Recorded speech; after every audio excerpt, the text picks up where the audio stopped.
The love of nature is within the soul of every Michigan citizen. In the more desolate areas of the state, it can literally surround you with all that is natural and good. The love of the outdoors and nature has been handed down from generation to generation by those that pioneered the Michigan wilderness. In the latter part of the 1800s and into the early 1900s, this love of the outdoors became even more evident as people sought to escape into the Michigan woods into their own little camps, far from the increasing hustle and bustle of civilization. On this edition of Michigan Magazine, we find ourselves deep in the Hiawatha National Forest at the site of one of these early hunting camps, now deteriorating as nature reclaims the space that will always be rightfully hers. Here in the solitude of the Upper Peninsula wilderness, we revisit this site, one of many that are being reclaimed by nature, with UP author William Bjork. Bill's life lately has been dedicated to these wilderness camps. With his latest book, The Camps Up North, Bill and his wife Fran have documented this history in the woods with stories of the life and times of several of these deserted camps. This is part of the Milliken camps, dating back to at least in the early 20s. My goodness. They used to come up and do their fishing and so on. That's what I was going to ask you. When we say camps, what do we mean? Kind of a recreational camp, a camp for the family, or a combination of everything? Or? In the UP, it seemed to evolve. It was a family thing. If you look back into the history of the early immigrants when they came here in the 1850s, 1860s, and so on, camps were extremely important. It was part of their recreational pastime. When they weren't working, they were out at some type of a camp. A lot of them were old lumber camps that were reconverted and so on. And they picked blueberries, they fished, and they hunted, and they recreated. So it was a common place. In the UP, especially central UP, was company-owned land, but was left open for the people to use, and a lot of them kind of squatted land. They went into an area like this, and they found a creek that they could fish and so on. It was a good place for water for the horses and so on. They cut the timber down, and they made a camp, and it was just a place to hang out.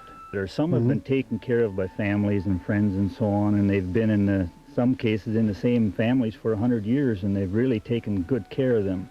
Others are like this, that have been let go and slowly disappear. And of course the winters up here are kind of tough, and the roof goes first, and you can see what's happening with this one. Oh, pretty yes. soon the sidewalls cave in and it's gone, so the memories are gone as well. Oh, but you're trying to keep them pretty well preserved in this book you've got here, the camps. How do you really say the title, Camps? The Camps Up North. Okay. Kind of a play on the UP, I guess. And right. And it's really a unique history. I mean, your father was a pretty good outdoorsman, right? Did he take advantage of any of these type of camps back then? Or? Yes, he spent a lot of time at, especially North Star and Camp Weasel and some of the camps that are in there. He was born in 1902, and so during the Depression he was at a right age to be out on his own and single. And they used to spend many parts of the winter, in some cases the entire winter, out there trapping and hunting and living off the land. So as a youngster growing up, I was just enthralled with these stories that him and his brother talked about, that years ago, as everybody hears, you know, in the 10s and the 20s and 30s, when they spent time out there. And it was very exciting, very interesting for a young boy growing up listening to. So I think this is why I followed up on it, and found that a lot of the camps, as we visited, were gone. You might just find a mound or a few logs left, and so I wanted to capture that a little bit, and before it was completely lost. Well, that's a big project you had on your mind there. I mean, doing the research and finding the material available. What avenues did you go through to find the unique stories that we have here? The funny thing is, there was one camp, the original camp that we talked about was Camp North Star. And Camp North Star is one of the first ones in the book, and one that my dad talked about a lot. And I wrote a story about Camp North Star and sent it into Marquette Monthly out of Marquette, Michigan.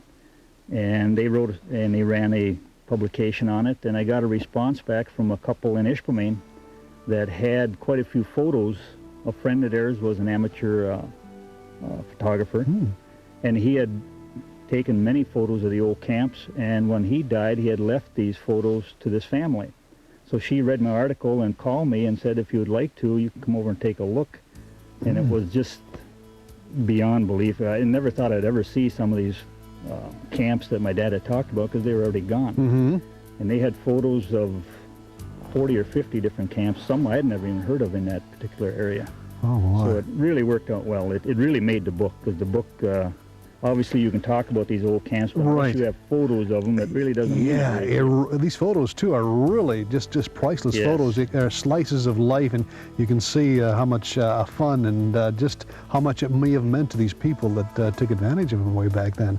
And then the process just kind of snowballed. I mean, one person tells you of other photos and things of that sort. There isn't much written on it, and I guess that's why I wanted to put something down and record the history.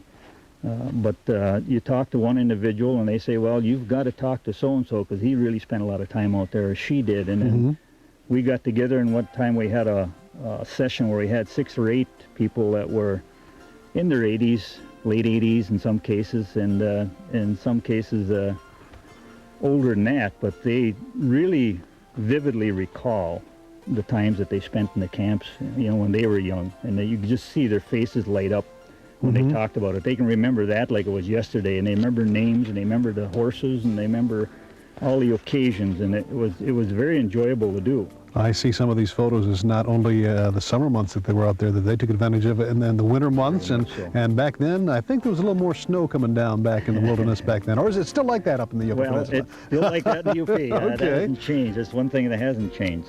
Oh boy, 1928, the old Fords and the old vehicles, and a lot of neat things that people just have memories of that are going to be held for posterity in books like this. You've got another one probably underway now, or what? My wife and I, since it's a team effort, Birch Tree Enterprises is her and I, and I do the writing essentially. I do it all in longhand. I'm not the typist at all. If I did, the book would still be in the works. I've been encouraging him to write for many years because I knew he had the talent, and he just didn't have the time. Raising a family and working and so on. Sure. But once he sat down, and we just went with it. When you laid it out, I bet you were drawn back into these days. Yeah, very It's much so. amazing. And the pictures, I mean, they tell stories themselves. Well, I mean, they sure do, yes. it kind of takes you back and it puts you right back into the wilderness like we're here today. And it's a beautiful day here. It's a fall day, and we've got a little creek running by here. And pretty much the cabins or the camps were near water sometimes, mostly, or Well, you took needed a water advantage of it. source, both for people, obviously. We didn't have wells, didn't have electricity, and horses had to drink. That's right. So that was always a priority, and almost every camp that we located was near water. There was a spring or a creek or a river. Is this a retirement project? This is a retirement project. Actually, it's a long story, but this is the second effort, I guess. We did write a book, a manuscript, about my family's history from their coming over from Sweden in 1903 to the United States and working the iron mines in Ishpeming area and so on. In waiting for that, we started on this project, and we thought, well, if we could find 10 or 12 of the camps out there, we'd be very happy. And we ended up with probably about 45, because the more research you did, the more camps you found out about, the camps that are no longer there. But people say, well, you do remember this camp or that camp, and they would go into a dissertation on it, and in some cases we found photos of them, so we were able to verify all that information. Oh boy. So it was very enjoyable. It's time-consuming because you're talking to people all the time and interviewing people, but priceless, I think, in the friendships that you make. And oh yeah, I'll bet. We were truly grateful that day as we returned to Bill and Fran Bjork's home and office on the shores of Lake Superior. As we strolled the stony beach, we continued our conversation and realized just how fortunate we were to have Michiganians like Bill and Fran to document these unique slices of Michigan history that would otherwise be forgotten. Our thanks to the Bjorks for their great hospitality and dedication to preserving these priceless pieces of Michigan past.